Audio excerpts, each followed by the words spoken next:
When something is important enough, you do it even if the odds are not in your favor. I do think there is a lot of potential if you have a compelling product and people are willing to pay a premium for that. I think that is what Apple has shown.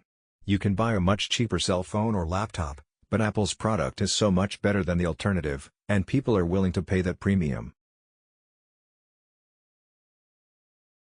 What makes innovative thinking happen?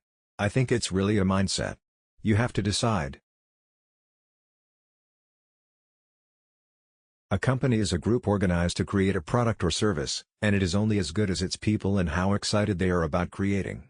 I do want to recognize a ton of super talented people. I just happen to be the face of the companies. I've actually not read any books on time management. I would just question things. It would infuriate my parents. That I wouldn't just believe them when they said something cause I'd ask them why. And then I'd consider whether that response made sense given everything else I knew. The first step is to establish that something is possible, then probability will occur. When Henry Ford made cheap, reliable cars, people said, "Nah, what's wrong with a horse?" That was a huge bet he made, and it worked. My biggest mistake is probably weighing too much on someone's talent and not someone's personality. I think it matters whether someone has a good heart. If something has to be designed and invented, and you have to figure out how to ensure that the value of the thing you create is greater than the cost of the inputs, then that is probably my core skill. I say something, and then it usually happens. Maybe not on schedule, but it usually happens. I don't believe in process. In fact, when I interview a potential employee and he or she says that it's all about the process, I see that as a bad sign. The problem is that in a lot of big companies, process becomes a substitute for thinking. You're encouraged to behave like a little gear in a complex machine. Frankly, it allows you to keep people who aren't that smart, who aren't that creative. I think it's very important to have a feedback loop, where you're constantly thinking about what you've done and how you could be doing it better.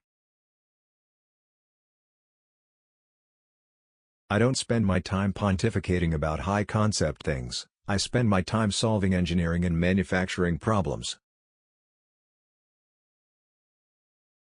People work better when they know what the goal is and why. It is important that people look forward to coming to work in the morning and enjoy working. Brand is just a perception, and perception will match reality over time. Sometimes it will be ahead, other times it will be behind. But brand is simply a collective impression some have about a product. There are really two things that have to occur in order for a new technology to be affordable to the mass market.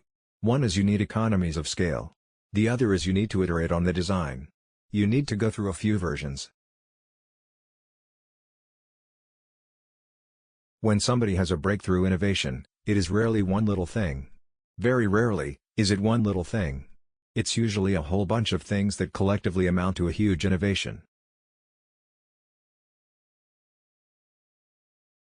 It is a mistake to hire huge numbers of people to get a complicated job done. Numbers will never compensate for talent in getting the right answer. Two people who don't know something or know better than one, will tend to slow down progress, and will make the task incredibly expensive. Failure is an option here.